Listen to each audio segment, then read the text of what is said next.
ओम श्री गुरुदेव दत्त.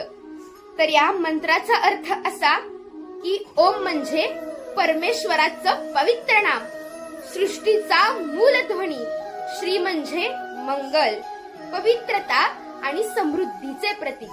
गुरुदेव म्हणजे आध्यात्मिक गुरु, जीवन दर्शन करणारा आणि अज्ञानातून दूर नेणारा. आणि दत्त म्हणजे भगवान दत्तात्रय, ब्रह्मा, विष्णू, महेश यांचा त्रिगुणात्मक अवतार.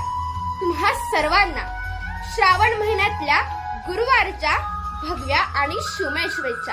आणि तुम्ही सर्वांनी श्री गुरुदेव दत्त महाराज या फेसबुक पेजला नक्कीच लाईक करा, शेअर करा आणि फॉलो करा. धन्यवाद. जय जिजाऊ, जय शिवराय, जय शंभूराजे, जय श्री गुरुदेव दत्त.